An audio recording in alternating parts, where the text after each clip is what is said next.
that what I am curious why you set up the conference here because I never knew this place before. Right?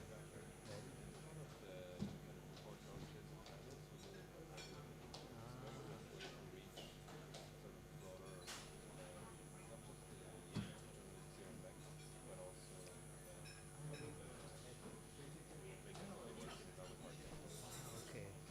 Next time we can, we can, yeah, yeah, we can meet here.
Deteriorating.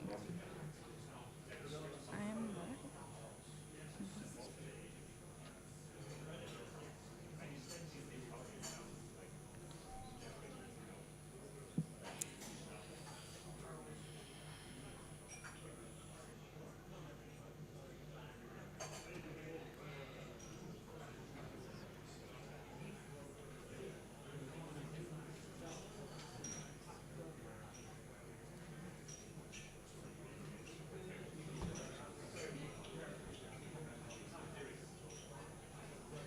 Oh, okay. Let's go, let's go. Con- convergence.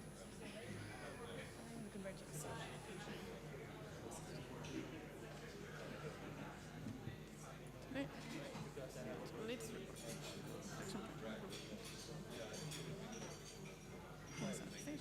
It's available online. It's very covered.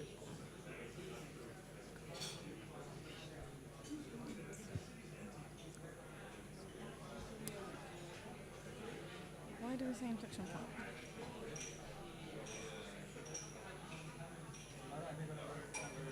Ready? Okay. Is it already? Hello? Good? Okay. Good evening, everyone. Good evening. Thank you for joining today, this timely and important conversation.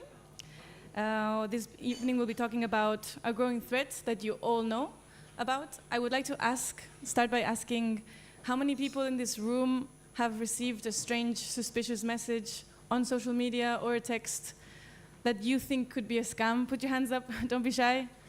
Yeah, almost everyone. I remember your grandmother. So this is actually something that has happened for a long time. The difference today is that it's getting more sophisticated. The techniques, the manipulation techniques are getting more advanced. And it's therefore, getting worse. It is a growing and growing threat. Organized crime networks based in Southeast Asia are expanding, and they're doing so beyond the region. So this affects both the people who lose money on the other side, who fall for the scams and lose hundreds of thousands of dollars, their life savings, whose lives change, but also it affects the people who are tricked into going into scam centers with the promise that they will have a job, and they end up being trafficked and having to scam others against their own will. This year, in the past year, tens of thousands of people who had been forced into scam centers were released. And thanks to this, we are understanding more and more how the crime works, how sophisticated the technology they're using is, and how it's deteriorating. I am Laura Gil, Head of Communications at the UN Office on Drugs and Crime in Southeast Asia and the Pacific, based in Bangkok, and today I'll be moderating this session. So the good thing about UNODC is that we have staff monitoring the situation for over a decade. That started with drug trafficking and evolved into cyber fraud, and we analyze the convergence between these threats, and we know that it is unprecedented. Actually, today we published a report that is called Inflection Point: Global Implications of Scam Centers, Underground Banking, and Illicit Online Marketplaces in Southeast Asia, which is exactly about this. It's already online, it's already on the news. The findings of this report are troubling. We're finding that even if there have been crackdowns and increased law enforcement presence, these criminal groups are not shrinking, they're actually expanding. They're going deeper into vulnerable parts of the region and beyond, which has global implications. We're talking about industrial-scale scam centers, money laundering networks, and increasingly tech-savvy crime syndicates.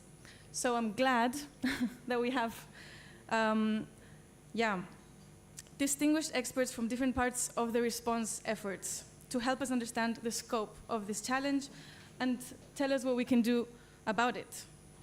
So please join me in welcoming Benedikt Hoffmann, Acting Regional Representative of UNODC's Regional Office for Southeast Asia and the Pacific. He was head of office in Myanmar before for UNODC, and now he heads the regional office. So he's a busy man.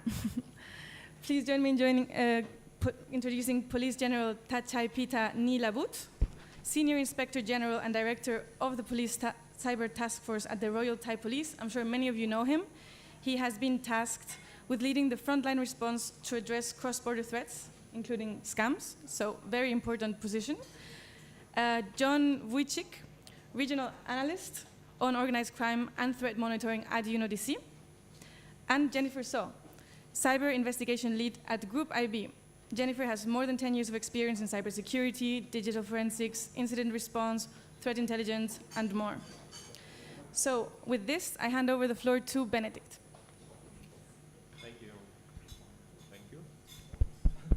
Thank you very much, Laura. I hope it works. Sounds like it now. Good evening, everyone. Thanks so much for taking the time to join us. I think Laura already outlined a bit why we're here today and what we're going to talk about. But before that, I just really also wanted to express our appreciation to General Tachai for being here with us today. We have a very good partnership with the Royal Thai Police to address the issue that we're talking about today, the issue of scam centers and transnational organized crime and cross-border threats to Thailand.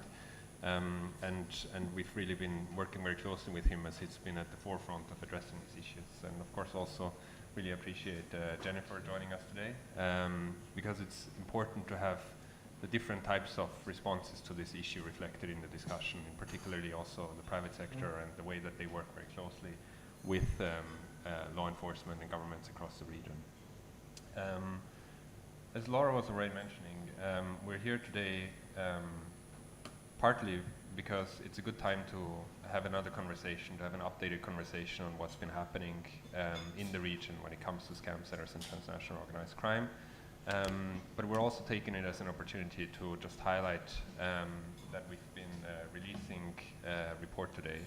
And as Laura was saying, the title of the report is an inflection point, and we've chosen this title really because we think we are at an inflection point when we're looking at the scam center industry and the transnational organized crime situation in the region. And we are at an inflection point simply because we've seen a trajectory where this has been growing and growing, but now it's really at a point where we're seeing growth not just within the region, but also really outside the region. And so the issue is expanding beyond the region, which makes it much more difficult to address it, kind of like putting the genie back in the bottle, if you want, which is something that is extremely difficult, of course. Before I get to sort of more of the details of our findings of the report and sort of our updated view on the situation, though, I just want to add a little bit of regional context, because I think it's really important to not just view the scam center issue as an individual issue, but really as something that fits into a broader transnational crime situation in the region.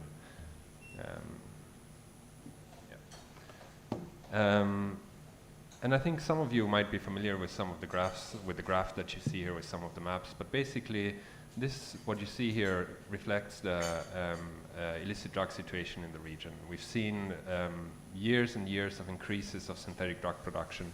We're now at a point where we see every year, year after year, we see record levels of seizures of synthetic drugs, especially methamphetamine in the region, to a point where the Golden Triangle, particularly the border areas of Myanmar, have really become kind of the center of global methamphetamine production. And countries like Thailand and other neighboring countries of Myanmar are really the ones who are at the forefront of addressing the flows coming out of Myanmar's border areas. But at the same time, it's not just methamphetamine production that's been expanding, it's also been other synthetic drugs, and we're seeing more complex production patterns throughout the region. So it's really a situation that is evolving, that is increasing. At the same time, we're seeing increasing opium cultivation in the Golden Triangle, again, especially in Myanmar. So again, we're seeing a situation that is expanding, and we're also seeing a sort of a reconnection or a starting point of reconnection of the Golden Triangle opium cultivation areas to global supply chains for heroin, which is something that wasn't the case for quite a few decades now. At the same time, organized crime is increasingly infiltrating formal parts of the economy. So we've seen years and years of very significant profits being made, being reinvested in the region, both in criminal enterprises, which is something we're going to talk about in the coming minutes, but also in the formal economy. So it's become much more complicated to address organized crime. And all of this has been taking place against the backdrop of significant governance challenges in the region. And you know, we're looking at border areas, especially in the Mekong, as good examples for that, areas where state governance has been traditionally challenged. But at the same time, we're all aware of the issue of special economic zones, for example, where it's very deliberate ways of creating pockets of challenged governments, of low governance, to facilitate different activities, including both formal, licit economic activities, but also giving rise to illicit, to illegal economic activities. And so what we've seen over the years is just an increase in the volume of criminal proceeds generated and being reinvested. And the scam center industry, the scamming industry, and the cybercrime industry related to that has really been feeding into that. And that's also where our research really took it up. And we've had several reports come out over the past years looking at this issue, starting really from it as more of a money laundering issue, as an underground banking issue, related to all these other crime types that I was talking about.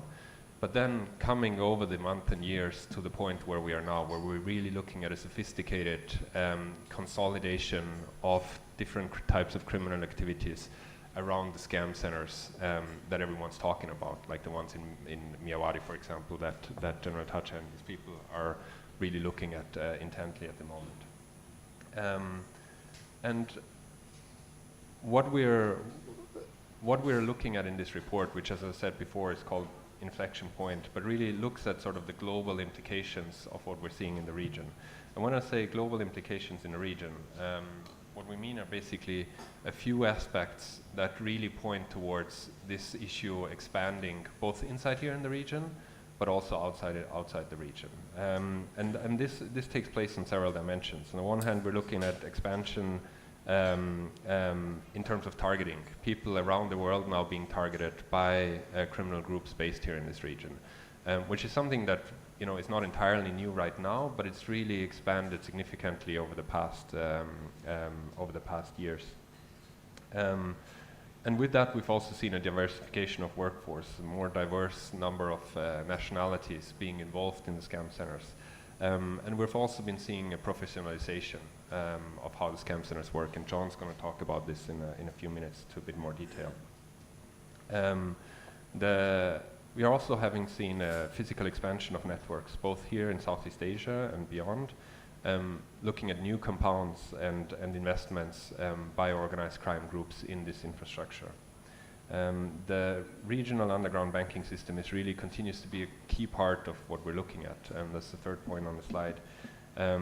where we are looking at this not just being increasingly used by organized crime here in this region, but also becoming increasingly attractive to organized crime groups not based here in this region. You know, when I say this, I'm talking about, for example, you know, drug cartels in Latin America. We're looking at scam syndicates operating in other parts of the world who actively use this underground banking infrastructure that's been set up and that's been well described here in this region for their purposes. And we're seeing an increasing involvement of organized groups from outside the region, converging around especially criminal online marketplaces, some of which have grown quite significantly. And again, this is something you'll hear a bit more. And all of this has taken place against a trend of criminal groups responding to increased law enforcement in this region. And again, this is something we're going to hear more from General Tacha about. But essentially, it's an expansion of a phenomenon that we've seen before, which is the issue of what we call jurisdiction shopping, but essentially means displacement. Whenever there's increased law enforcement effort, increased law enforcement attention to a certain part of the region, the issue tended to move beyond that part of the region, move somewhere else, sometimes within the country, sometimes outside the country. And this is what you're really seeing here on the map, and what you're seeing described in these points, where you see, even as we speak now, even as we see increased pressure on places like Miyawari, for example, we are starting to see movement of people working in these centers, of capitals invested in these centers to other parts, both in Myanmar and in other parts of the region. And I know, again, we know this is a challenge for countries that are trying to deal with this, including for Thailand. But it's really important to understand that this is happening. And what we're seeing at the global level, in a way, is an extension of this. It's an extension of this displacement phenomenon, which is quite well described by now within this region, but where criminal groups are essentially hedging and seeing how they can broaden out their investments beyond this region to fend themselves off against this kind of pressure. And when that video is supposed to be the other way around, so sorry for that, but it doesn't really matter. As we've seen that displacement, we've also seen a consolidation of compounds, a growth in compounds, and I think everyone knows the pictures that are up there, but the left one, which is kind of skewed, is in Miyawari, Srikoko. The one on the right-hand side top is in Sihanoukville in Cambodia. On the left-hand bottom is the Golden Triangle Special Economic Zone in Laos. And on the right-hand bottom side, the Philippines. And what this shows, and again, this is not new to most of the people interested in this, but what this shows is really the scale of a lot of these compounds. And that's something that we're really seeing across the region expanding further. What I mean by this is, we put up here some slides of quite well-known locations, the upper one being KK Park, the lower one being Yatta in New City, which is basically in Shikoku. Both on the border between Thailand and Myanmar, near Miyawari. And what you see is the kind of growth that we had seen in these places just over the period of a few years, from quite modest infrastructure to really extensive industrial parks, whose main purpose essentially is to run online scam operations.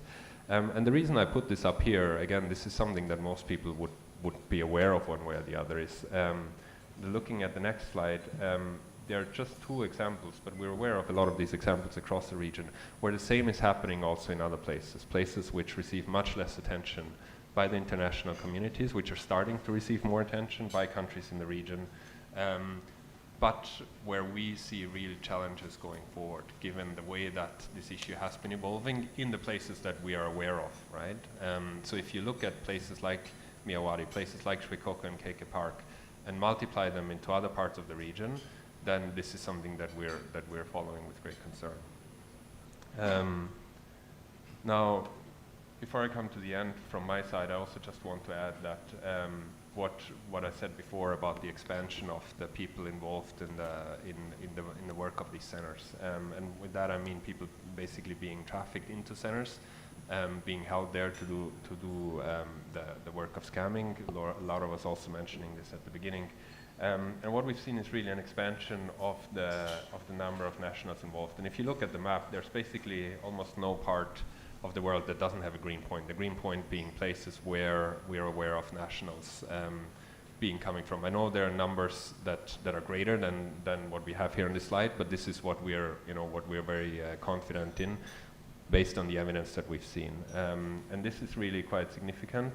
Again, going back to the issue of targeting that I was talking about, because one big reason why we're seeing such an expansion of targeting is really, of recruitment into the centers, is really related to the people that are targeted by the centers. And we saw this very early on, where we started to see people from French-speaking countries, for example in Africa, being brought into the centers. But now we're seeing sort of an extension where we're seeing people with nationalities that weren't really there in the beginning, from Japan, for example, from Korea, increasingly being involved there, which also relates to language skills related to the targeting there. I'll stop here, and I'll hand over to Laura, and then John will go into more detail on sort of the technical side of the report that we talked about. Thank you very much. Thank you very much, Benny. That was interesting to understand the scale and the nature of the threats. Over to you, John. Thanks very much, Benny, and it's a great pleasure to be with everyone this evening and on this distinguished panel of experts. I'll get straight into it, but I think first just to take a step back and sort of bear in mind that what we're seeing is really the convergence of transnational organized crime, right? And many of the different points that Benny has highlighted and our other panelists will also speak to really demonstrate how a lot of different things are coming together, right? Whether it's the industrial scale synthetic drug trade, which has necessitated the sophisticated underground banking and money laundering infrastructure that the region is now currently facing, or many of the other crime types, in this case specifically cyber-enabled fraud or scam centers, which very likely probably dwarf those profits being generated by the regional drug trade, given the scalability and the global reach of the crime type. And so again, I think this really, at a kind of fundamental level, speaks to the transformation of the regional threat landscape and the criminal ecosystem, which is very much driving the situation's intensifying global impact and reach. So I'll just go right ahead into the next slide.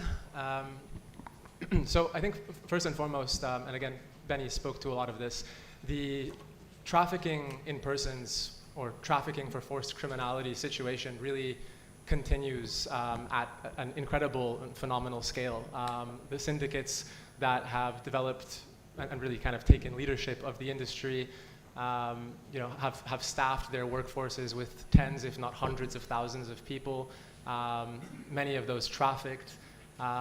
But at the same time, what we're seeing, it relates to the professionalization of the industry.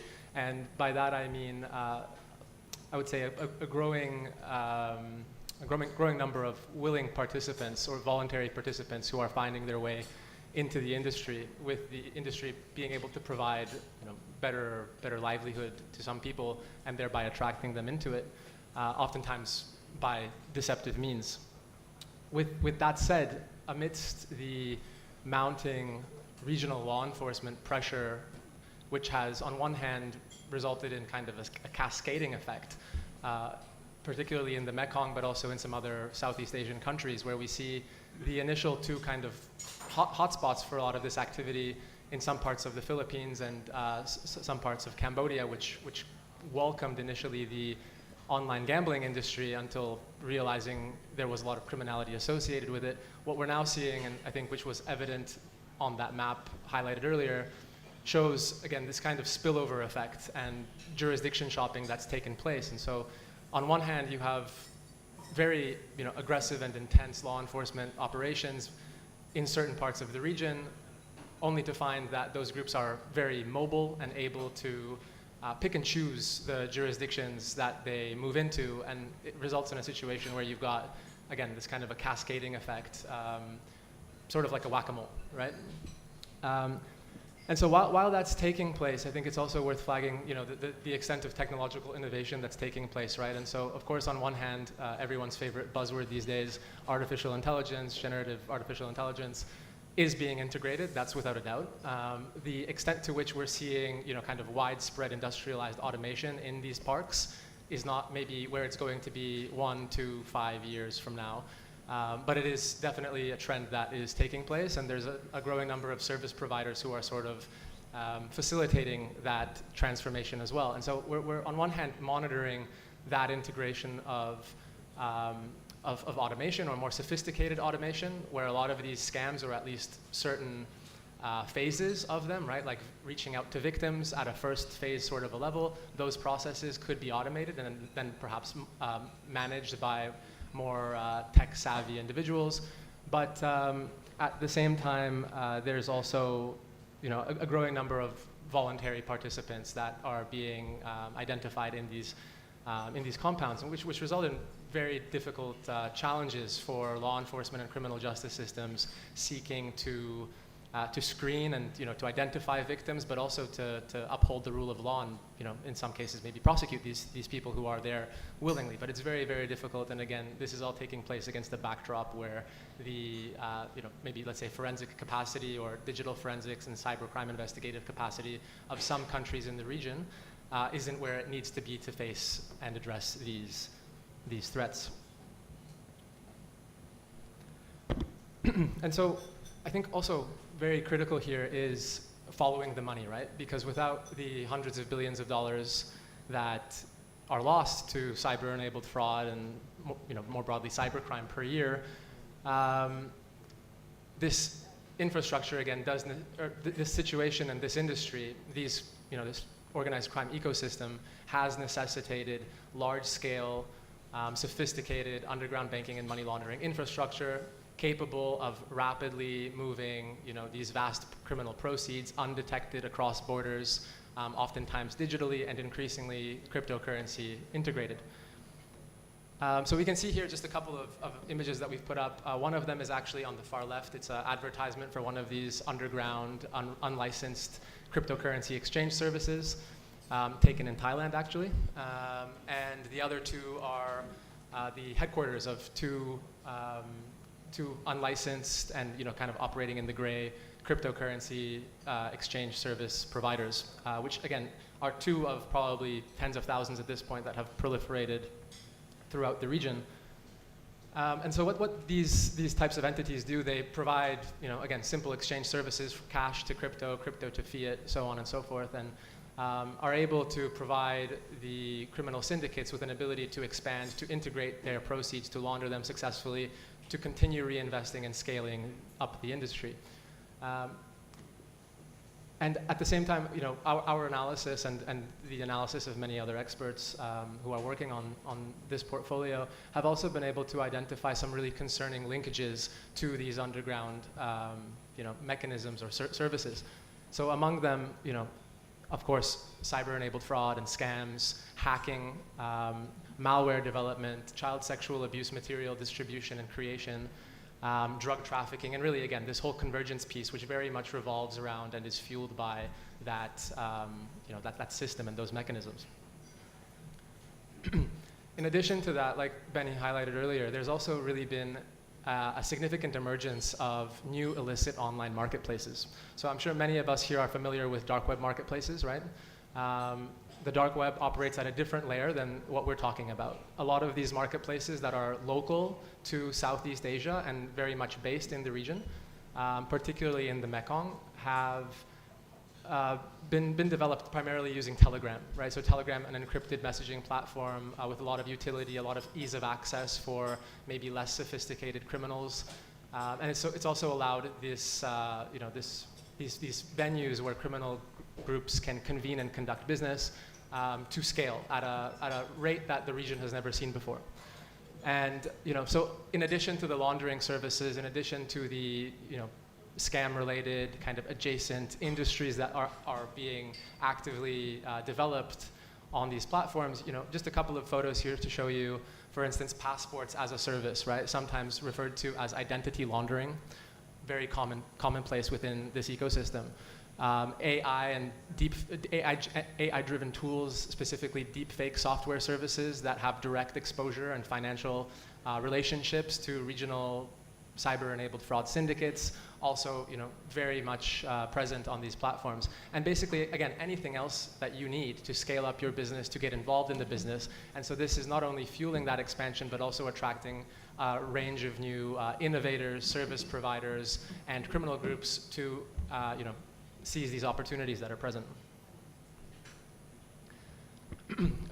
Within this report, we highlight one particular entity that has become quite an elephant in the room, which is Hui1 Guarantee, one of the region's largest illicit online marketplaces. Many of you may have heard of it at this point. We've been monitoring them for about 3.5 years. They were not as big as they are now. They presently represent users totaling over 980,000 at this point. And again, it's a turnkey solution where vendors can come, they congregate, they conduct their business, sometimes incredibly out in the open, which has been quite useful for our analysis, as you can imagine.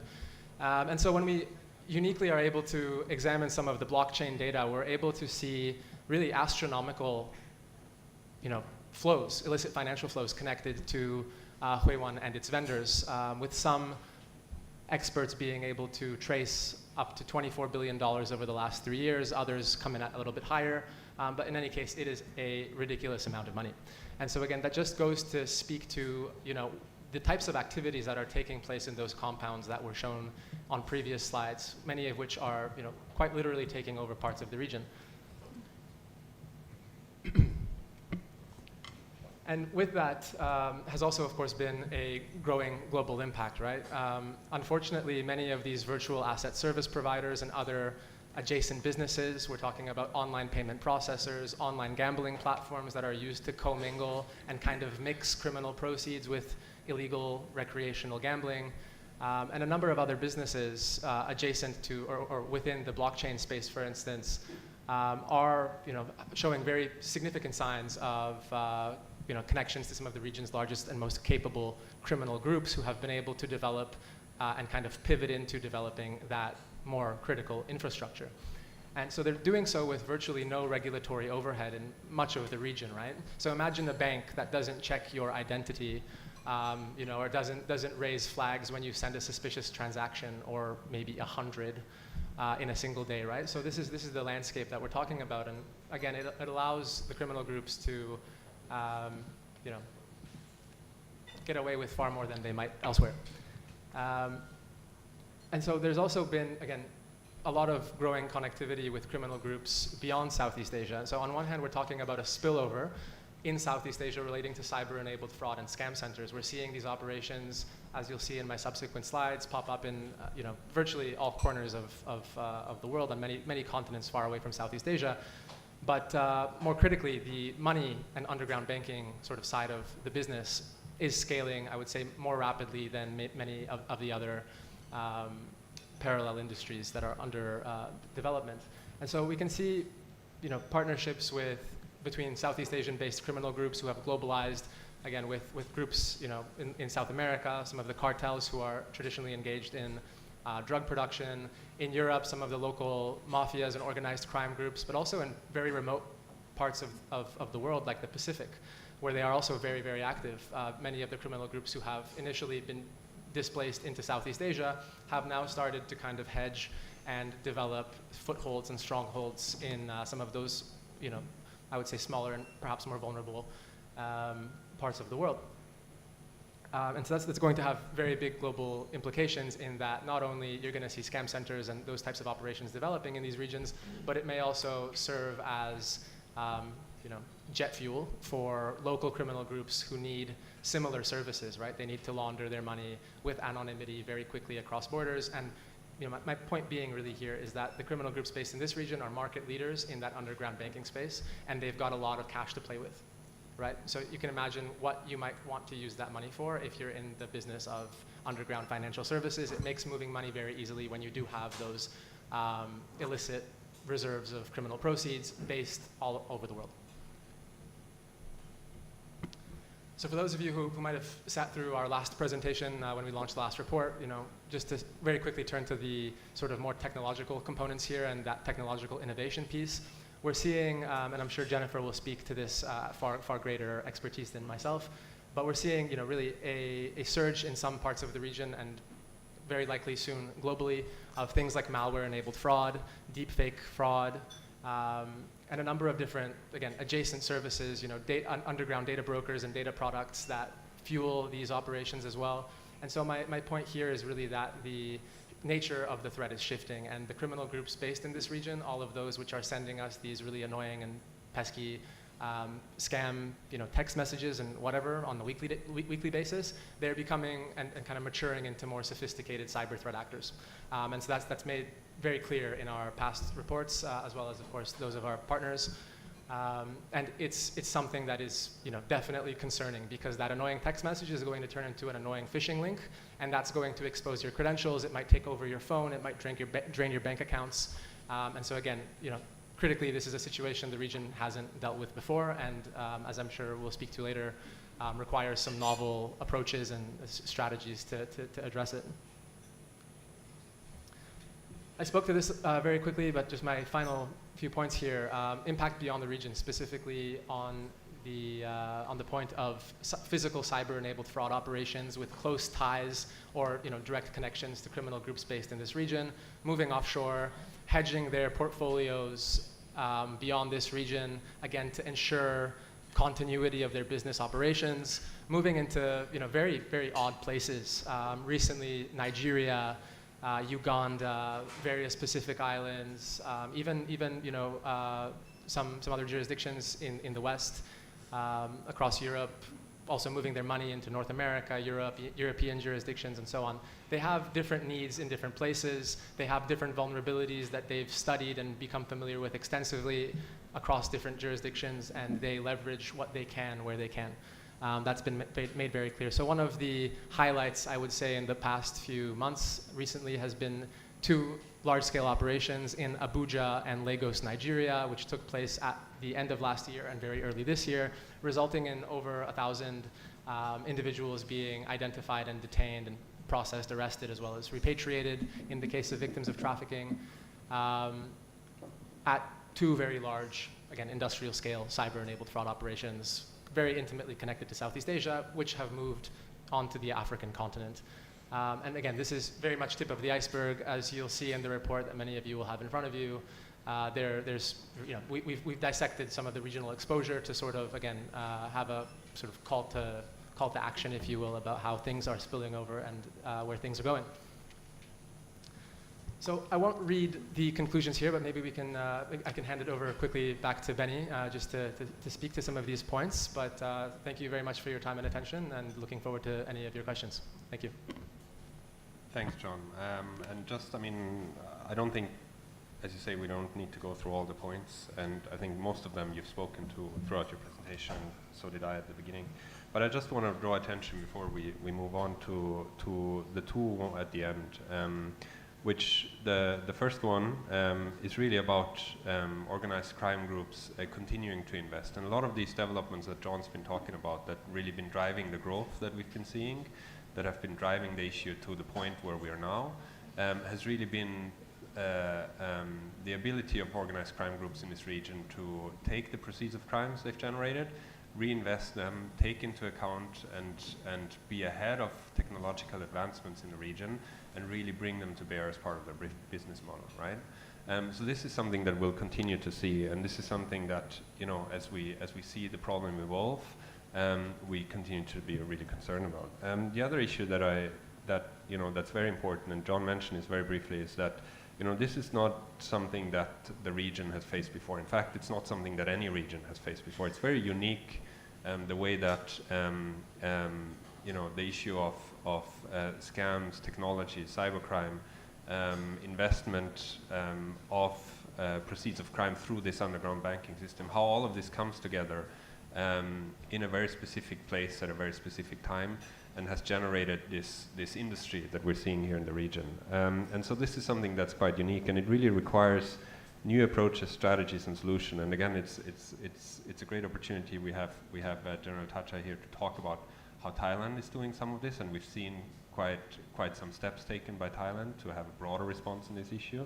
But it's also one of the reasons why we're very happy to have Jennifer and her expertise here, because it really is something that needs to bring different parts of the sector together, both inside the government, where these things really need a broader whole of government response, but also including private sector actors who have very unique expertise for that.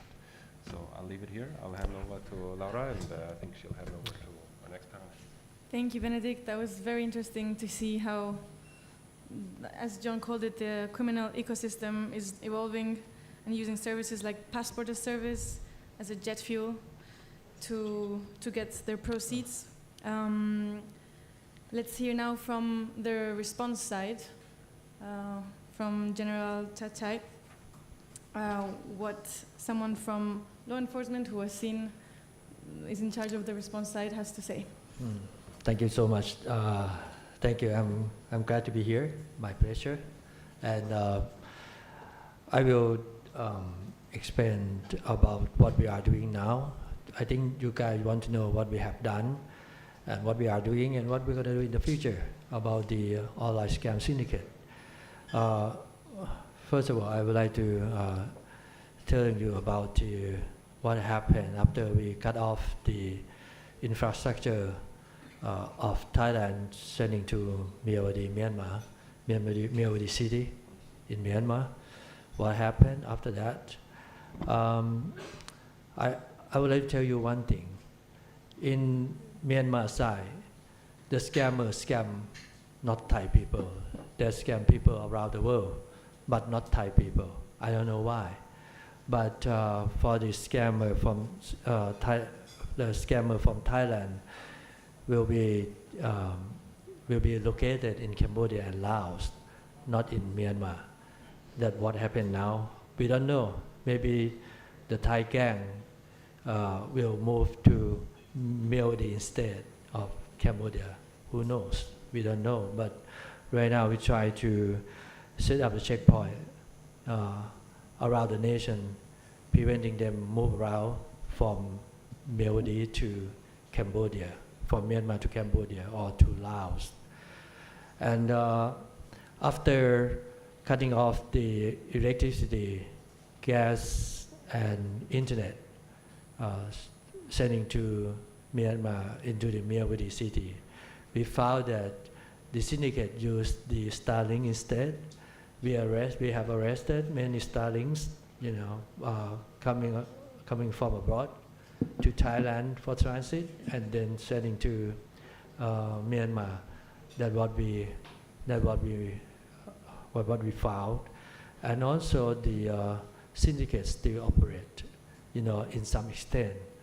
Many of them have been quit and abolished.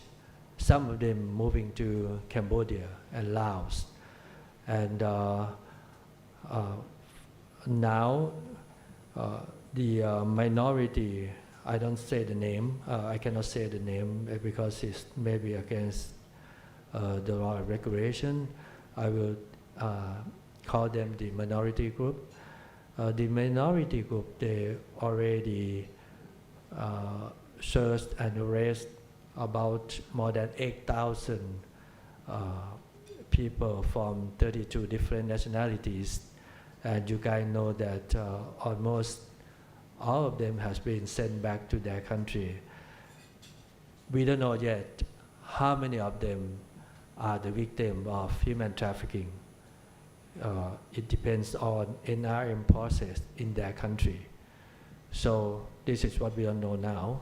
But we can say that the minority group already arrested about more than 8,000. And you guys gonna see more big operation soon after sending all them back to the country, to their country. We're gonna have more big operation coming soon, especially on down south, on the south of Myanmar city. That what we are planning, and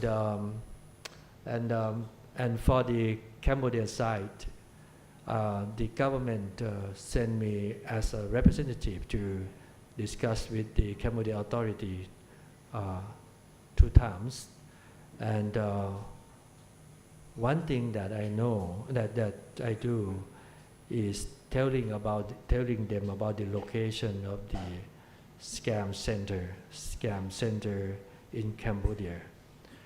They are located in the city along the border of Thailand and Cambodia, and now they're expanding. The syndicate expanding to the border between Cambodia and Vietnam. The city named Suai Lieng, if I say correctly, Suai Lieng. Suai Lieng is the big city close to the adjacent to the Vietnam border, between Cambodia and Vietnam border. We see the expansion of that city for the scam syndicate, online scam syndicate, and that's what we are focusing now. And the Cambodian authority have arrested 2 Thai syndicates and sending them back to Thailand. About almost 200 Thai nationality has been sent back, deported back to Thailand. We prosecute them and charge them with the transnational crime for committing transnational crime. We already prosecuted them, and our Prime Minister will go to Cambodia this week. One of the issues will be about the scam, the online scam syndicate located in Cambodia, and I think that's going to be more impact on the issue for the operation in Cambodia, and we hope that we will work well with the Cambodian authority to tackle the problem of Thai scammer, and what we are seeing, we see that there are many online scam syndicates from many different nationalities located in Cambodia too. I think it could be bigger than in Myanmar side because of the size of the city, and the Cambodian country has no problem with the minority group like Myanmar. So I think that we could see the larger community of the syndicate in Cambodia. We hope not going to have that, but we expecting it could be, bigger size of the online scam syndicate in Cambodia. And that's what we are doing. What we're going to do in the future, I think one thing is we have to do information exchange among countries. I have a plan to have the conference with about 24 different countries about information exchanging. So if we have information exchange, now we can see the location of the syndicate, where they are. Anywhere in the world, we can locate them, and then we can prosecute them, or charge them, or arrest them in any way for law enforcement. The second thing is what we're going to do inside the country of Thailand. I would like to show you. This is the plan that we are doing. We have the measure calling infrastructure dismantle operation. This is what we are focusing on, the infrastructure that the syndicate are using. All of them are located in Thai, like internet signal, telecommunication. They use Thai signal infrastructure, Thai internet. They never used Cambodia internet or Myanmar internet. That one thing, that is the thing that we have to tackle on the issue of the signal or telecommunication, the internet signal and telecommunication. The second thing is about the Mule account, Mule bank account. They use the Mule Thai Mule bank account, to transfer money, because it's easier for them to transform fiat money to crypto in Thailand, because we open. So I'm going to focus on that issue. We're not going to allow them to use any Thai bank account, even Mule account in Thailand anymore. And the last thing is about Thai people or different nationality who is working for the syndicate. Any nationalities, they are using Thailand as a hub.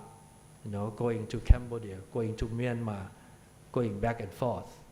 So I will have the measure on the border, including immigration, or even if they would like to illegal cross the border, we will have the measure, we will have the policy that we can identify or monitor them all the time. So if we can contain them, if we can monitor them, not to go back and forth along the border, not even Thai, any nationality, so that's the syndicate cannot do the operation, because they don't have anyone in any nationality to scam any country.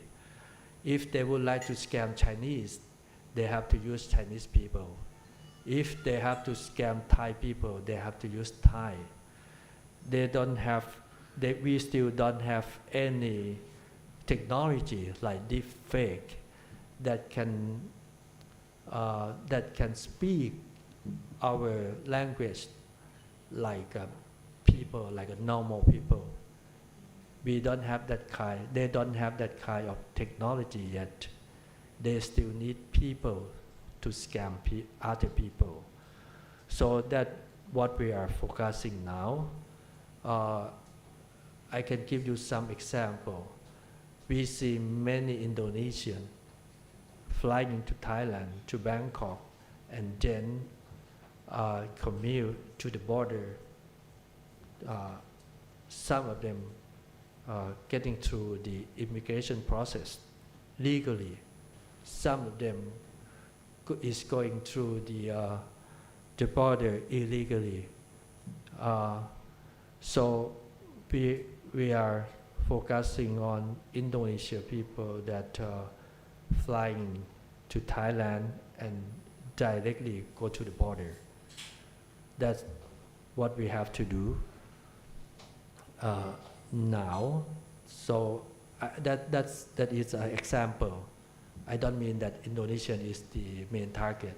I mean, like, in general, we have to focus on the any nationality that going using Thai as a hub, to travel to the border, like Masot or maybe Sakeo, try to cross the border to Myanmar and to Cambodia, to work in the syndicate gang, to the online scam gang. That's what we're going to do in the future. So I think that's all I would like to tell you guys about what we are going to do. And if you have any questions, you can ask me afterward. Mm-hmm. I'm happy to do. Okay, thank you. Thank you, Police General Tsatsai. That was very interesting to see it from your perspective. And as we all know, international cooperation is key, especially with partners that are close to the region, such as Cambodia. The exchange of information is what we need to stay ahead of the game, which is, I think, one of the hardest parts, to continue monitoring the threat so that we learn more about it, so that we can be better prepared to respond. Great, we've got the other PowerPoint. So our next speaker is Jennifer So, cybercrime investigation lead at Group IB. The floor is yours. Yeah. Hello, Tess. Hi, everyone. Good evening. So we have entered the first quarter of the year. What I'm going to go through today would be the past key trends that are related to cyber threats for the past year, as well as I'm going to focus more about the Android malware scams that are still very ongoing, and they are actually very popular again, used by the cyber criminals.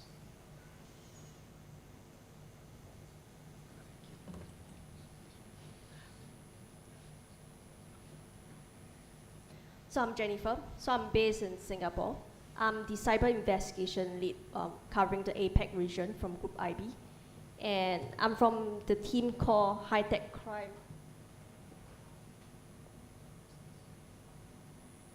So I'm from the high-tech crime investigation team. So our team's mission is to actually to de-anonymize the cyber criminals, meaning we want to find out the real identity of the cyber criminals that are involved in malware campaigns, phishing campaigns, or just doing malicious activities on the internet.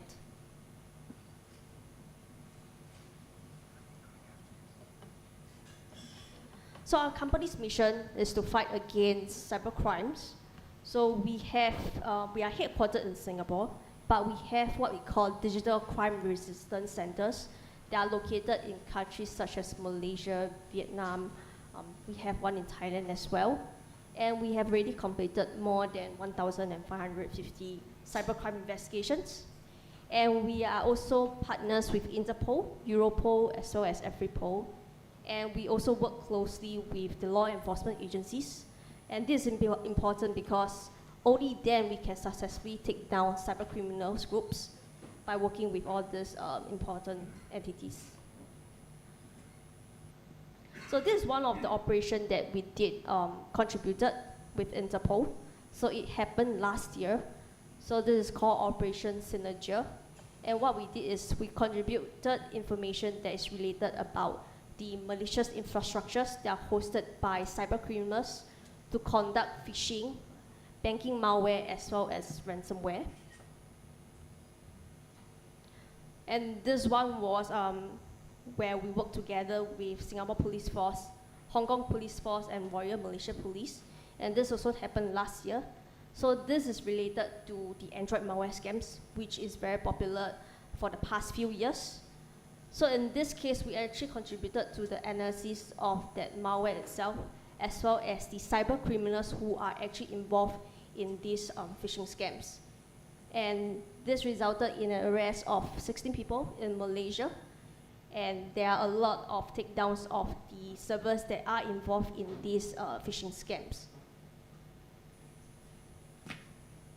And this happened very recently. It happened in February 2025. So we actually contributed to an investigation that is related to a cyber criminal who is very active in data breaches of many organizations out there, including Asia Pacific as well as other countries. And thanks to Royal Thai Police and of course Singapore Police Force, they actually managed to arrest the cyber criminal here in Bangkok. And this particular cyber criminal, he goes by many different nicknames. We have Eldos, Disorder, Gosar, as well as Euromix 16B. So this case started in 2021, and because of this multi-accounting of what we call by using many different nicknames and also hiding a lot of his activities, this proved difficulty in trying to track down who actually the person is. But of course, every cyber criminals out there, they tend to have some low guard seasons whereby they actually accidentally reveal information about themselves. And that's how we actually managed to contribute some personal information of the cyber criminal to the law enforcement agencies. And we also written a blog that detail how we actually did the analysis and some of the information that we found that involved of the malicious activities that are conducted by these cyber criminals. So if you're interested, you can scan the QR code or you can just search for the title. Of course, we are also involved in other kind of operations, such as cutting actions, whereby we find information about cyber criminals who steals credit card information and tries to abuse those stolen information to do fraudulent transactions. And we also are involved in a lot of operations led by Interpol that led to many different arrests of cyber criminals in worldwide, not just Asia Pacific. And we are also involved in what we call disruption operations, whereby we find information about the malicious infrastructures that are hosting a lot of malicious activities by the cyber criminals. And we gave the law enforcement agencies the details of the server, the IP address, or even the email address, or if we can manage to find who are the cyber criminals that are involved in these campaigns, we are able to help the Interpol and other law enforcement agencies to help bring down all the servers, and so to stop all these phishing scams or malicious activity to proceed even further. So this year we just released our high-tech crime reports. So as a Group IB, we actually have multiple sources of our own threat intelligence. It can be from the malware that we have analyzed, the high-tech crime cyber investigation that we have actually investigated. And we have our own threat intelligence team as well. We also have digital forensics, instant response, as well as our fraud team, who actually analyze all the different transactions by monitoring all the banks. And this come out with the key trends that we have observed for the past year.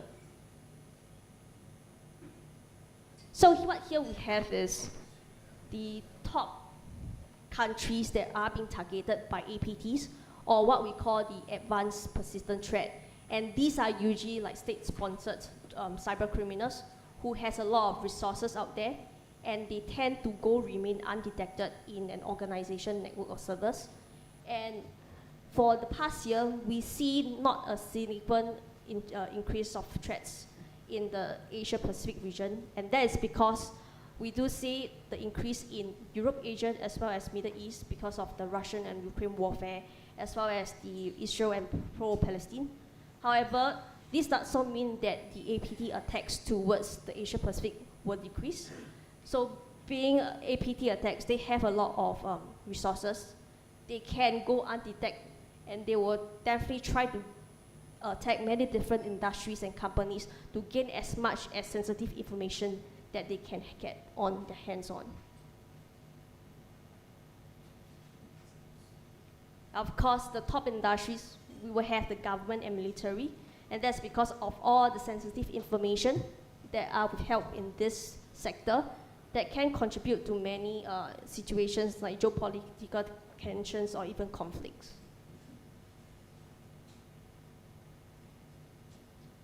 And here we have the top countries that are targeted by hacktivities, or in short, we call them hackers as well.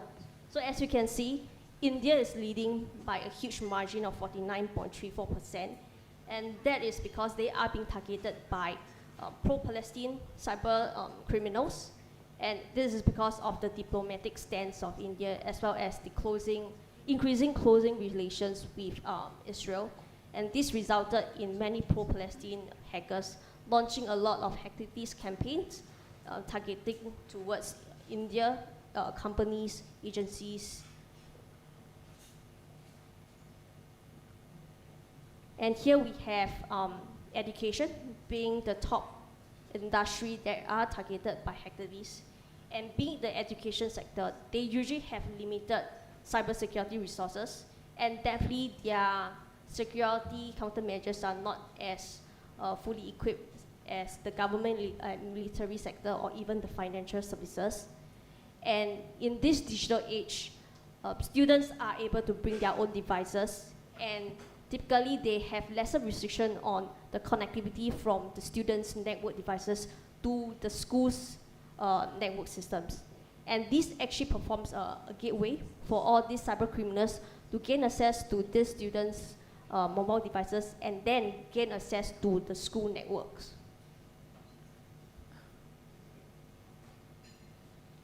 And of course, ransomware is still very much ongoing. And for the past year, we see lobbying is still going on. We have about 74 ransomware attacks by this particular group, or cyber criminals using this particular ransomware. And here we have the top industry. We have real estate as well as manufacturing. So being real estate, they have a lot of high value transactions, and they have a lot of high value investors in this sector as well. And this actually appeals to the cyber criminals to get all this information, especially loan information, as well as investors which the cyber criminals who want to get their personal information off, and then try to impersonate them, and then try to launch a phishing attack towards them. And then we have manufacturing sector. So manufacturing sector, in this sector, their operations are always time critical, and their business could not afford any downtime. So in the case of ransomware attacks, if they are being affected and their data are being encrypted, this causes the disruption to their business, and they would likely not hesitate to pay the ransom in order to get their business up as soon as possible. So this particular trait also attracts the ransomware groups to try to target this particular sector. Now, of course, financial services, we know that there are a lot of transactions involved. There are banking information, loan information, and there are a lot of monetary benefits from this sector as well. And here we have the top countries that are targeted by initial access brokers. So these initial access brokers are cyber criminals that would try to attempt to gain unauthorized access to any organizations, network systems, or even servers. And once they gain access, they will take these credentials that they have tried on, and they will sell it to other cyber criminals group, and especially the ransomware groups, who usually try to find access brokers to get information about credentials, and then launch a ransomware attack towards these organizations. And here we have the top 10 countries by the number of compromised hosts. Compromised hosts meaning hosts that are being infected by malware, and the credentials on these systems are actually been stolen by cyber criminals.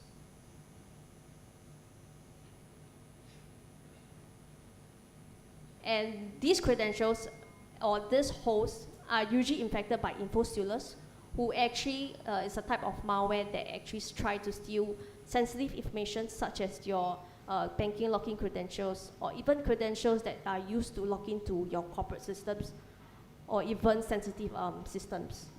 And here we have most popular one would be Rise Pro, Redline stealers. So these are the type of info stealers that are more popular being used by the cyber criminals, be of the ease of access, or sometimes the source code are being leaked and they can use it for free. And we have these top industries that are targeted by phishing attacks. I think a lot of us know about phishing. This has been going on for years and years. Of course, financial services are the typical industry that are being targeted by phishing attacks because of the huge monetary benefits. Of course, commerce and shopping, there are banking transactions involved as well. And there are information whereby cyber criminals can get, such as your credit card information, even down to information about your residential address or your personal details that can be used to further be involved in further cyber attacks. And here are the top industries that are targeted by scams. So here we have different kinds of scams. We have investment scams, or what we can call it as pig butchering scams as well. We have romance scams, we have delivery scams, tech support scams, as well as price scams. So of course, similar to phishing attacks, financial services are the top industries that are being targeted because of the huge monetary benefits. And here we can see there's a huge margin gap between the top financial services and then down to the next telecom. And here I want to focus more on the Android malware scams, because this has been very popular for the past years. And the cyber criminals that is actually launching all these scams are getting more and more skillful in terms of leveraging AI as well. So I'm going to talk some case examples that can help you better understand how threat actors or cyber criminals uses all this kind of Android malware and also AI to actually launch their cyber attack. So here we have this gigabug malware. So it's a type of Android malware. So once an Android malware installed on your phone, typically the cyber criminals will gain access to your phone, including all your sensitive information, things that you save on your phone, even your photos, your contacts. They can even read your SMS, which I will elaborate more on the capabilities of this particular malware later on. But here what I want you to emphasize on would be the one called gigabug loan. So this particular malware, it actually impersonates as an application of a financial institution, and they use this particular malware to collect personal information and banking information of victims, and they use this information to actually perform a fake loan request. So of course, being fake loan request, once the request is being approved, basically the cyber criminals can get some amount of money. And we have the regions that are being targeted by this particular malware, which includes like Thailand, Indonesia, we have Vietnam as well. So this is just one example of the fake mobile app. It looks very legitimate. We have the logo, we have a proper login information, and we see a lot of these apps impersonating other than financial institutions. They also impersonate government agencies. And in this case, we have such as Ministry of Home Affairs in Indonesia. We have Ministry of Foreign Affairs in Vietnam, as well as Flash Express from Thailand. So these are just some examples of the brands that they impersonate, for example. So being a remote access Trojan, so of course they will have this capability of keylogger, whereby they log whatever things you have typed on your phone, including your credentials. So they can read and send SMS. So this is related to your one-time PIN when you log on to your banking applications. And there are these 4 new capabilities that we see that are being used to bypass KYC. So one of them, the first one being stealing data from the screen. So even if you launch applications, you type your credentials and you log in, they are able to capture what is on the screen. For example, when you log in, you can see your profile name, maybe your full name there, so they can gather all this kind of sensitive information, even without you needing to type anything on your phone. And we have steal data from the camera. So this is very useful when the cyber criminals actually open up the camera. What they want to do is that they want to capture your facial features, which can be useful for KYC verification for your loan applications or other kind of cryptocurrency transaction as well. And in this new capability, we also found that this particular malware actually requests the victims to upload the front and back of their photo ID. So this photo ID will then be used as part of their fake loan transaction or request, as well as they can be used to do further cyber attacks, maybe to impersonate all these victims as well. And we have what we call Enable Accessibility Service. So this service actually allows threat actors to perform gesture on the user devices.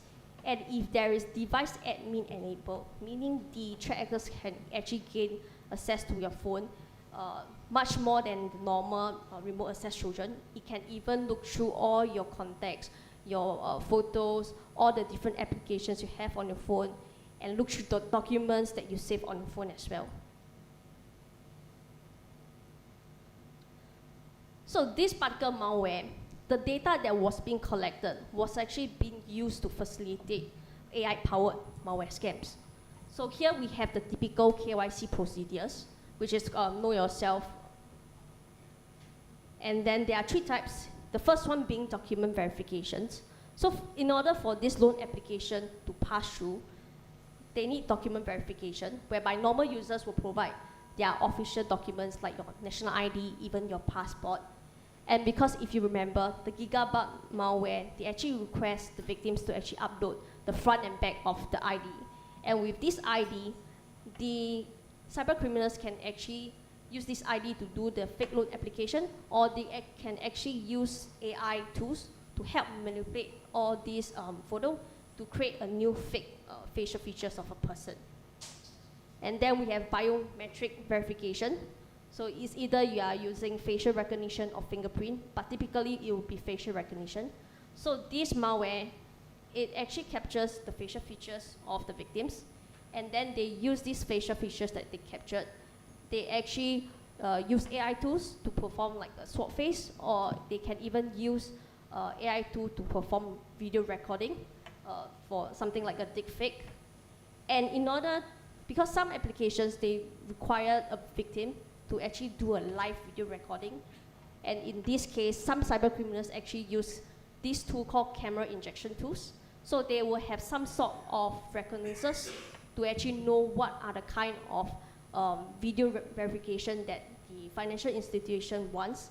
And they will use these tools to help manipulate and come up with a pre-recorded video. And through these tools, they will insert this pre-recorded video, and it will actually be able to bypass this biometric verification. And lastly, we have the proof of address. So whereby customers will actually need to provide some sort of documents that can actually prove their residential address. So in this case, for this particular malware, they have already collected information from the screen grab. They have collected information such as the files that you save on your phone. And sometimes people do save their utility bills or any PDF documents in their phones. And once the threat actors or cyber criminals has actually gained access to these documents, they can actually manipulate or forge these documents to be part of this proof of address verification. So here is one of the AI tools called face swapping. And these tools are actually are often advertised on the dark web or even Telegram channels. And they even have this deepfake as a service right now that's happening in the dark web and Telegram channels. So these two actually allows someone or even cyber criminals to actually do face swap or even face manipulation to help bypass all these KYC procedures. And cyber criminals, they do talk about efficiency as well, and they won't be logging into one application at one time or even one account at a time. So they do leverage on this app called Virtual Space, which is a cloning app, so they can clone an app of a banking financial institution. And with this virtual space, they can log into multiple accounts at one time and perform many different transactions at one time as well. And this is the camera injection tool. So they allows cyber criminals to inject the pre-recorded video into the KYC process of video verification. So this is just one example of a tool, and of course there are many tools out there that enable cyber criminals to do all these kind of attacks. And if you are interested more in understanding how cyber criminals do this deepfake fraud by leveraging all this malware to bypass all the KYC, you can actually take a look at this blog that we have written up as well. So this is still very ongoing, and this particular gigabyte malware are still very active right now. Thank you. Thank If you. you have any questions, feel free to ask me after that. Thank you, Jennifer. That was fascinating. I'm very impressed. I feel like we should be hiring you. Yes, so important we can't afford her. Can't afford her. I wish we did. To track the networks behind these operations, and it makes me feel that there's very scary people out there using sophisticated and pernicious tactics, which doesn't help the rest of us. So thank you so much for that. I'm going to pass the floor on to Benedict to see if we can maybe finish with a bright, maybe more positive side of what do we do now? I think, I mean, we're still opening for questions, although I know we're running out of time, right? But just to say, you know, I think what we've been trying to do here is to really reflect a bit on how the situation has evolved, right? How we've seen all of this expand, and yes, that's quite a sobering picture in a way, right? But I do think it's really important for everyone who's interested in this to understand that this is not just a problem to look at, but really a problem that needs to be addressed, right? And I think there's been a lot of talk in the past about, you know, we're all very good at looking at this problem. We're all very good at understanding it to the point that, you know, it's kind of almost been understood to death, if you want. So, and I think our caveat to this would be that, you know, there's always something else to understand here. I think that's one point, right? But then on the other hand, actually, there is a lot that can be done about that, right? And we've heard some examples from Thailand on what is being done about this by one of the countries that's really affected by this issue, right? On different levels, whether it's a neighboring country to one of the areas where a lot of this is happening, also with a lot of the nationals being targeted. And we've heard some more examples on where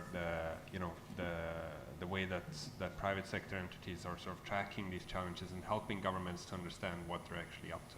And in the same way, we from UNODC are also working with governments in the region to, yes, better understand the problem, but then also move towards solutions to these problems. So I don't know if that's bright enough, but at least the point is that it's not something that is beyond anything to be done about it. But at the same time, given the way it's evolving, given the speed it's expanding, we're really coming to a place where if we don't get ahead of it at some point soon, it's probably going to be too late. So I'll stop here and we'll open for question. And I see Dominic, who is always quick to have a question there. I heard the optimism, so let's see what the questions. Dominic Fulder, Nikkei Asia. You're talking about getting ahead of it, but it seems to me you're rather behind it. The reports on how scamming was running off the Thai infrastructure are 2.5 years old. There's nothing new about this.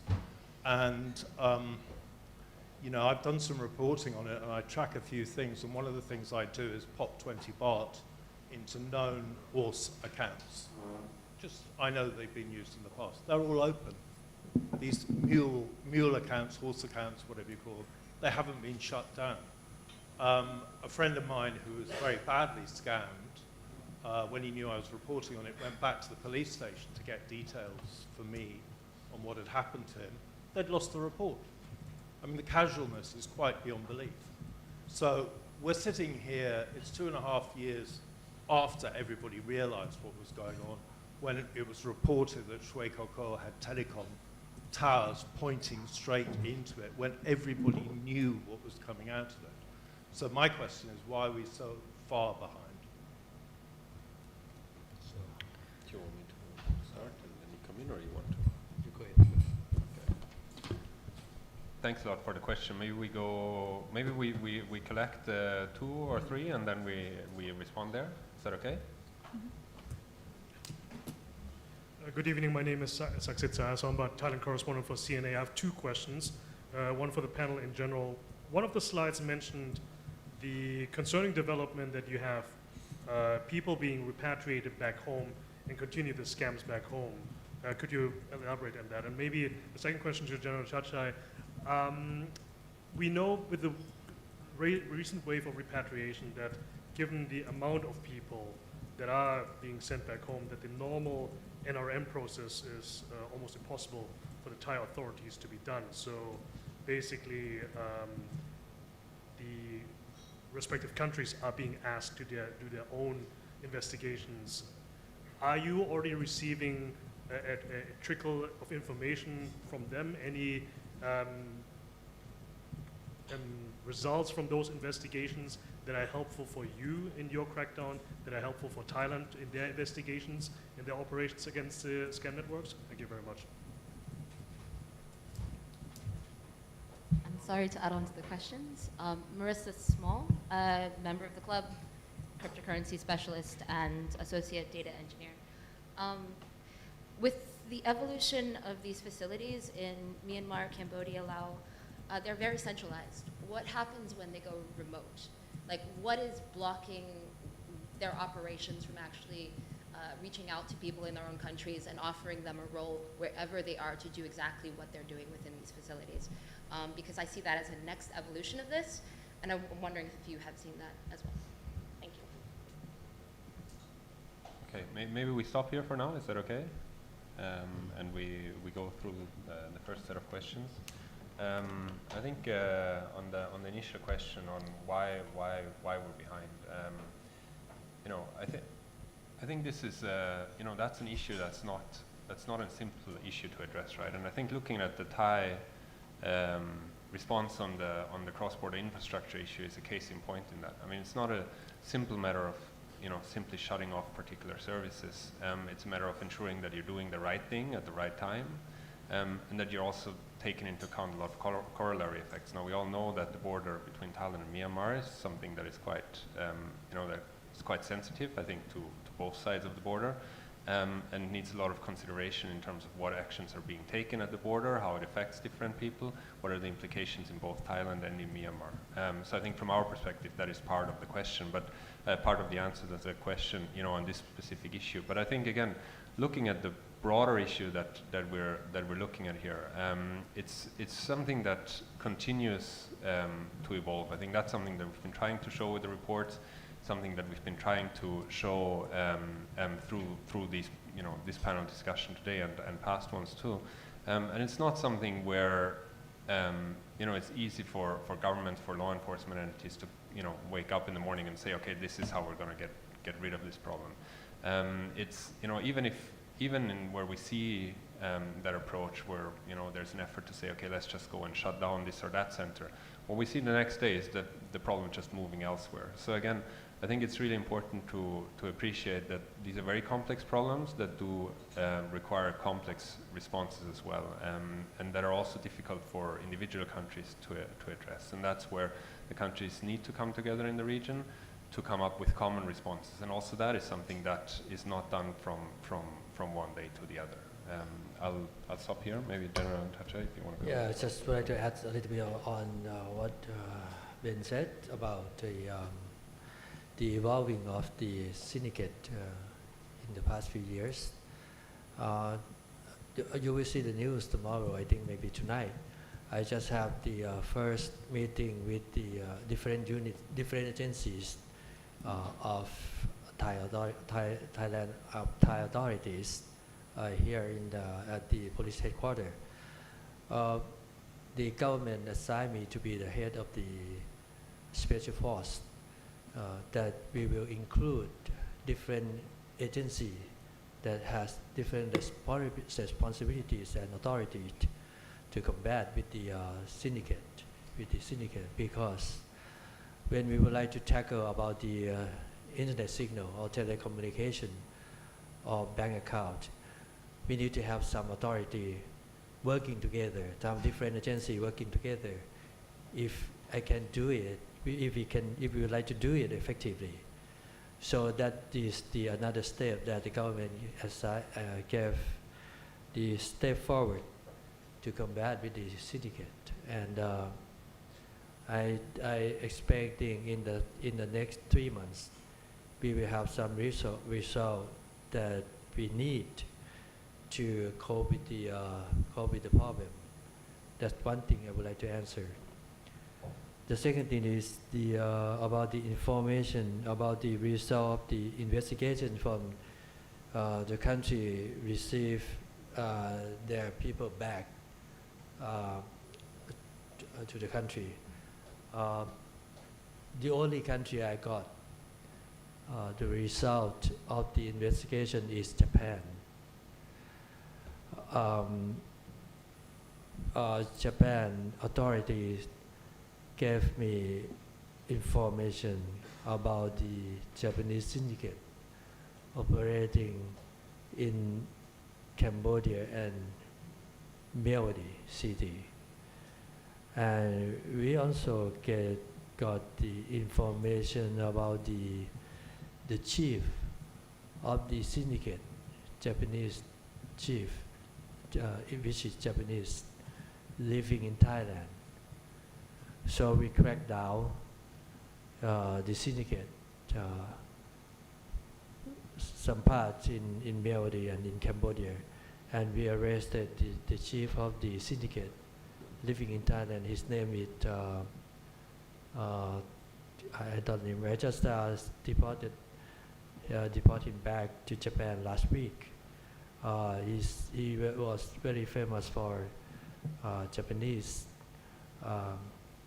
So that's the only information that we get from Japan. No one else, not any country, giving us any result of their investigation yet. I hope if they gave us some, we can crack down more of the member of syndicate living in Thailand or in any country nearby. And the last question is about the moving. If the syndicate move to another country, what we're going to do? I hope that I understand correctly. I think the key success is information exchange. If they move to another, in any country, if we share information on their movement, so then we can working together among law enforcement agency to arrest them or to do anything to get rid of them. I think that's the step that we need to focus if we would like to, to combat with the online scam syndicate. I think that's all I will answer. Thank you very much, Kuntacha. Just if I can maybe add on the issue of people being repatriated and scamming there, and then maybe John, you might want to add to that. But it's something that we started to see a while ago, that we've seen people who were brought back to the countries, who were then either trying to get back into the region to return to the centers, or who would basically use the knowledge that they gained in for example in the Mekong, whether it's in Myanmar or in another country in the region, and take that knowledge with them to the country that they were deported to. And that's one of the key threat vectors in a way that we're seeing as we're looking at that expansion into some of the other parts of the world, looking at parts of Africa, Eastern Europe, where we have people basically who were working in this region being repatriated or traveling together with nationals from this region, and then essentially either recruiting people there to return to the region, or essentially working to set up similar operations in those places. John, I don't know if you want to add anything on that. I'll just address the first and third question. On that first point, I think everyone can attest to the high degrees of frustration involved with the present situation. And I'll just add a little bit of context, which is that at the end of the day, nobody was prepared for the scale of the present situation or the rate of change, right, and the rate of evolution, or the proportions of criminal proceeds that have been generated, right? Like when we were looking at this, I don't know, maybe 5-6 years ago, we just didn't realize how quickly it was evolving. And I think for many within the international community, governments, investigators, so on and so forth, the challenge has been, adapting systems and responses that weren't developed for today's, landscape, and trying to modify them and, use those mechanisms and whatever responses to cope. And so you end up seeing situations where even in the most developed of countries, you have huge a surge of reporting on these different types of cases, but very limited case intake, right? And so you end up with all of these different bottlenecks where authorities in different countries, on one hand, certainly aren't sharing information at the rate that they need to respond to this in a timely manner. At the same time, perhaps years earlier, it was also the case where the signatures for online banking transactions that might resemble, something that you commonly see in an Excel sheet, resembling a scam type of transaction, maybe that wasn't being picked up, right? But by the time it was, they find new ways to circumvent those responses, and they are in the business of continuing to do that.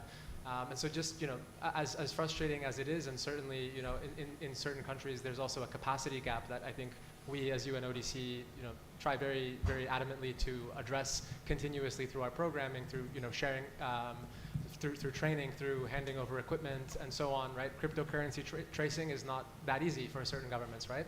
Or really for anyone. And so it's also been, catching up on one hand, but using this type of work and these kinds of conversations and opportunities to try to get ahead and discuss where things need to get to.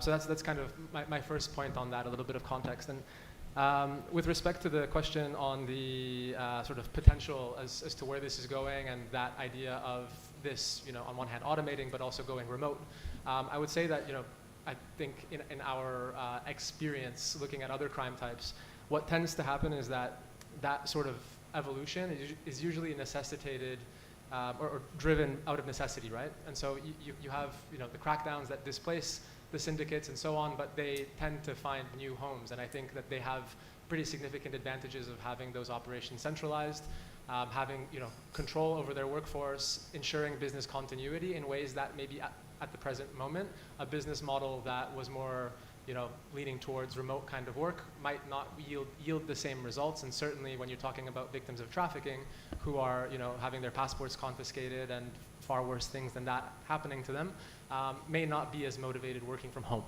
right? And so I just look at also like the post-COVID real economy, right? Things have shifted online and they've kind of stayed to some extent, right?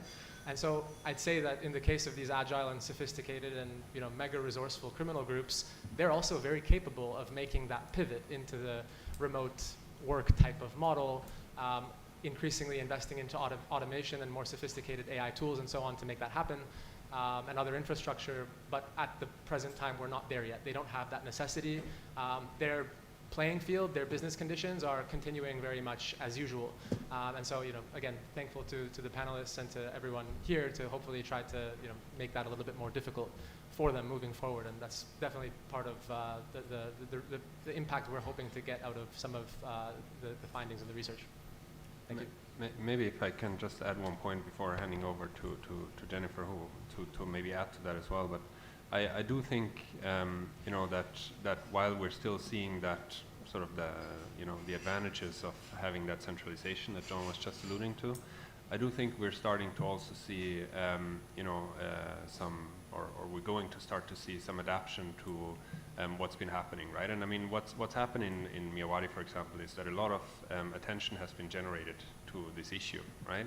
And a lot of that attention really came from the fact that you basically had thousands of people, being brought into the region, working in these centers, and being essentially, monitored by the international community, by embassies, law enforcement, different parts of the world, trying to get hold of their citizens, right?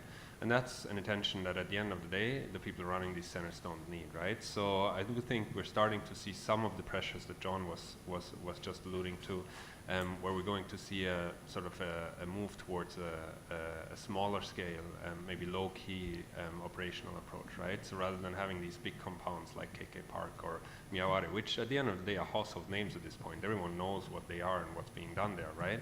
And the people running them don't really need that. So what we'd rather see is probably smaller, more low-key operations, whether that's going to be someone's living room, which I think was what was implied in the question, I'm not sure.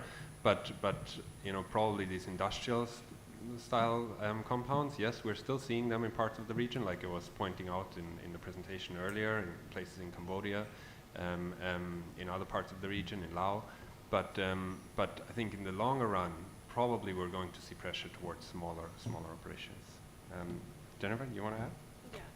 So scams, they typically can be done on the same place, physical site, or they can be done remotely.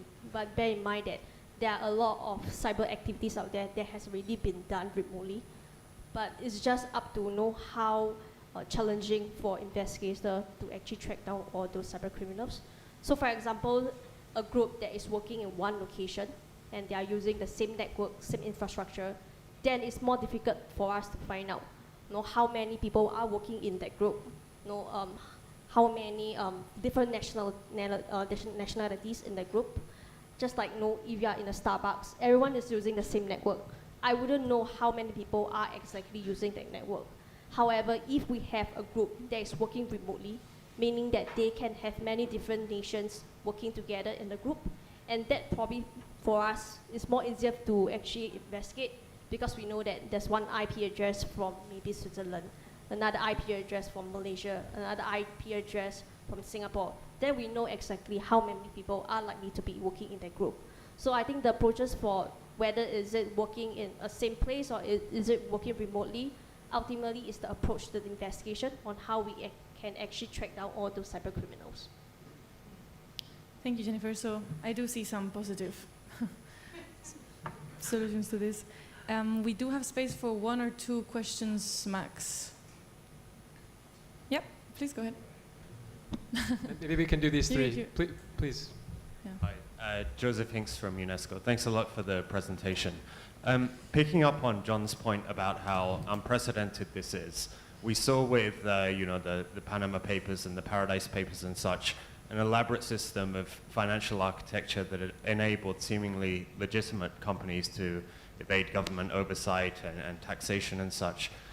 Is there any evidence of convergence between these underground banking systems that scam operators and syndicates are using and these established networks that for many years have enabled seemingly legitimate companies to avoid oversight? And as a kind of second part of that question, in regard to the professionalization of this industry, is the system now efficient enough that we're seeing seemingly legitimate or multinational companies use these underground banking systems? Thank you. Thank you for the question. Hi, I'm Sally Jensen from AFP. I'd like to ask about China and its involvement in the law enforcement aspect of the scam centers. A lot of the scam centers are run by Chinese bosses, and as we saw, the Chinese Public Security Bureau Assistant Minister came to facilitate the repatriations of many of the Chinese workers who are on the Thai-Myanmar border. I was wondering what you make of that and how effective you consider it as a measure of eradicating the scam centers, and for Thailand and Myanmar, if it's worth it to hand over the law enforcement jurisdiction to China, or like you say, is it too much of a kind of whack-a-mole or a hydra's head that no matter what, it will still just sprout elsewhere? Hi, my name is Ilya. I'm a human rights lawyer, and I have a question to Jennifer, which is more of philosophical nature. You described how the scammers were using advanced technology and AI to impersonate people in terms of more traditional ways of verification, signatures, pictures, addresses, and so on. And I want to ask, how far are we from the future where AI can be used to decrypt encrypted data, because this is one of the key security features, data encryption, passwords encryption, and so on. And I've heard on news that right now already there might be possibilities of using AI to decrypt encrypted data. And how do you think, when would it happen, and when would they be able to use it to harm all of us? Thank you. Thank you. Good questions. No more questions. The first one with Benny, do you want to? Yeah, maybe if I can just start, and I'll leave the first question to John, because convergence is one of his favorite words, so he's going to like talking about that. And the colleagues from university are laughing the loudest now. So. But if I can just say something about China's the involvement of China in this, I think, and maybe generally you might want to add, but from our perspective, in our experience, what the countries in the region, especially I'm talking about the ASEAN region now, really have an interest to have China as part of the conversation around this issue, and also as part of a solution to this issue. Now, I think what that solution looks like, there are different, opinions, maybe different perspectives on that. But the fact that China is part of efforts to address this issue is, I think, something that is quite welcome from our side, mainly because it is welcome overall by the countries in the region.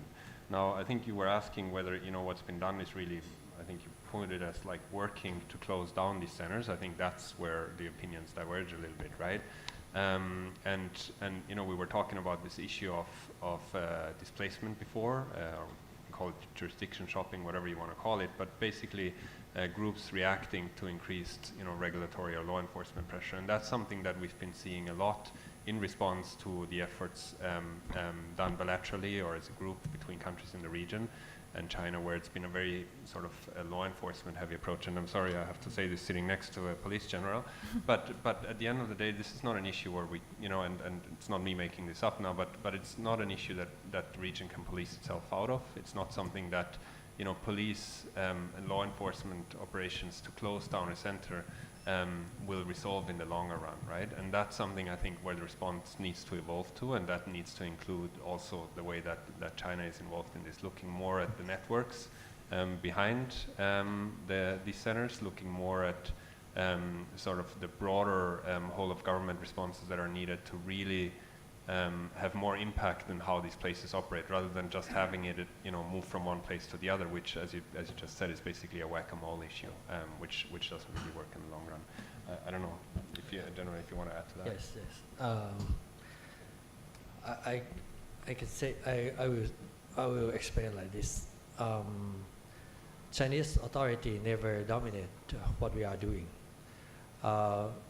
We just working together, because you can see the syndicate, most of them from China,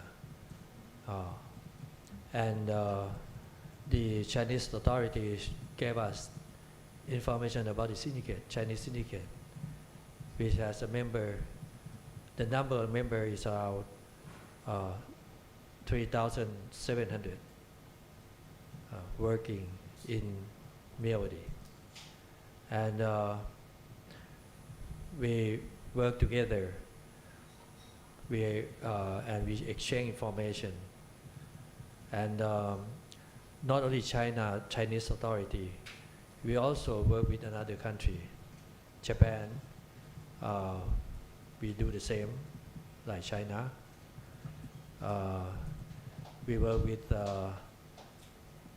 embassy in Thailand, embassies in Thailand,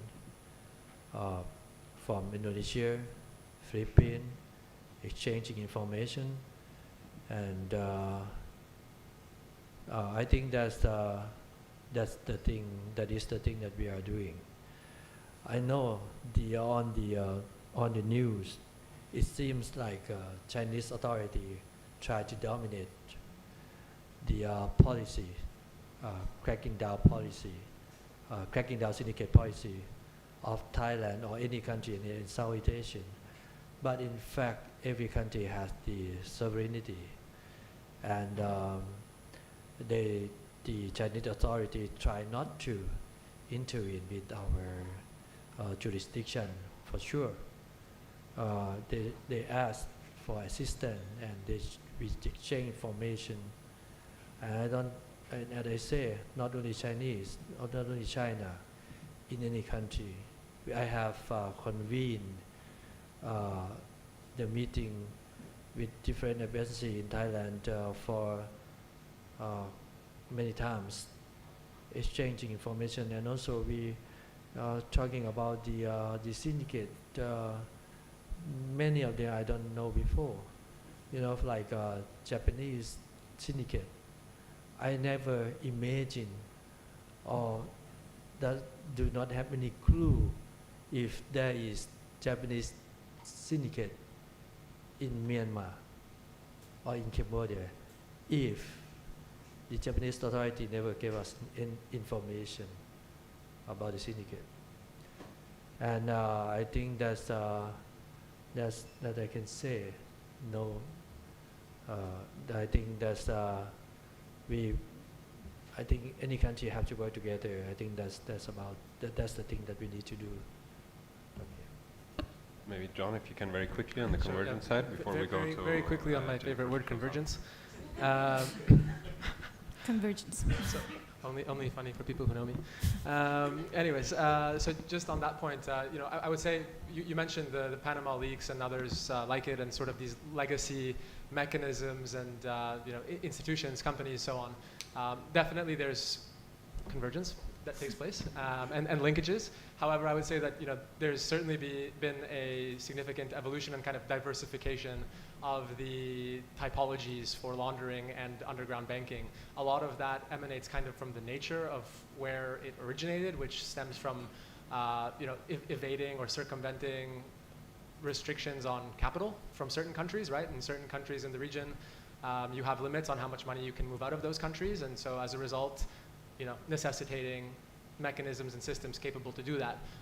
One quick example before I hand it over also to Jennifer for that last one is, a lot of our work on this relates to casinos and that kind of nexus between casinos and specifically VIP clubs within casinos, so kind of like a casino within a casino, specializing in moving large amounts of money for quote-unquote VIP gamblers, which has been found time and time again, evidence through our reporting and others, to be used to some extent as a conduit for doing exactly that, moving money across borders undetected in vast amounts, very quickly, rapidly.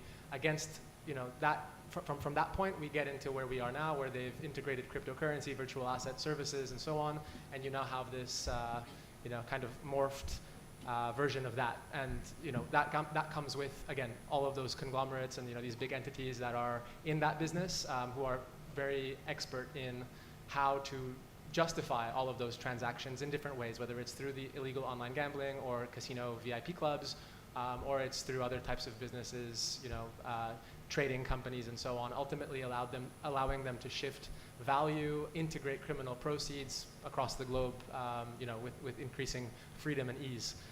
So I hope that answers your question. Thank you. Jennifer? Yeah, so for AI tools, let's just take ChatGPT as an example. So it has far exceeded our expectations. It has gone from the era of asking ChatGPT, what is the weather today, is it good or not, to nowadays, many researchers has been leveraging on ChatGPT to help increase their efficiency in their work.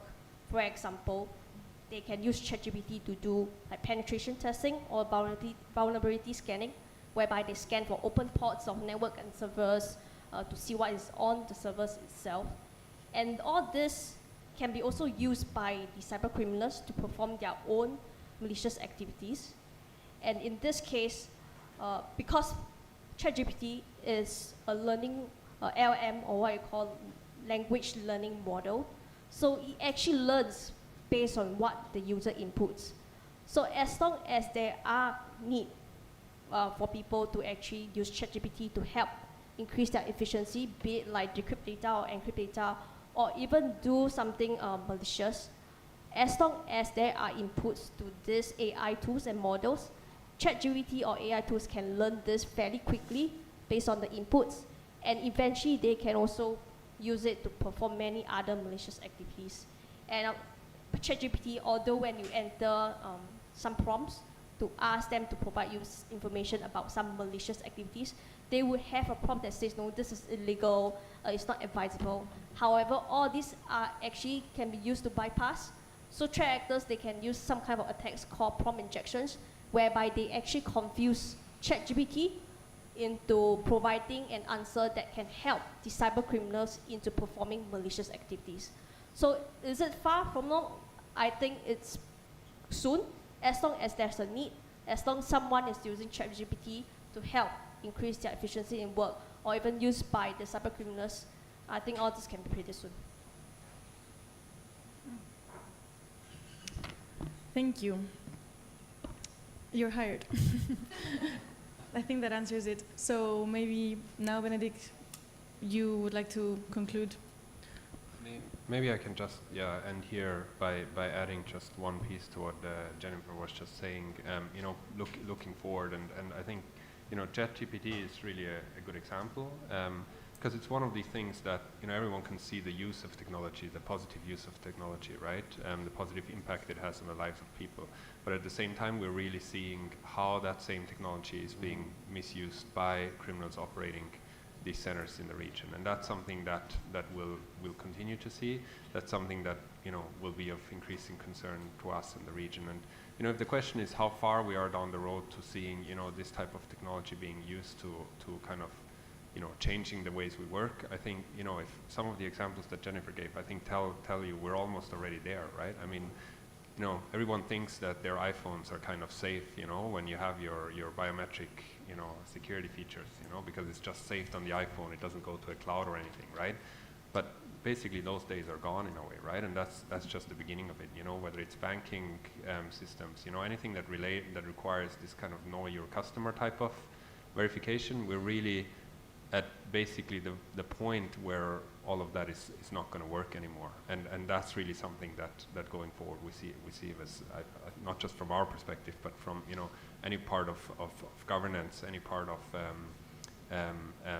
you know, social interaction is really going to be a massive problem. So I know we wanted to close on a high note, but I'm not sure it's going to be possible with this topic. So maybe we wrap it up here, and Sure. thanks everyone, and we're still going to be around, you know, if you want to have a higher note in a few minutes. So thank you very much. Thank you again, General Tacha, for being here. Thank you. Yeah, thank you to our panelists and to all of you for coming here today. And what we have discussed today, I think we can say is not just a warning, but a call to action. And we hope that whether you're law enforcement or researcher or a journalist or part of an international organization, that this contributes to the momentum that we need to respond to the threat. Thanks again.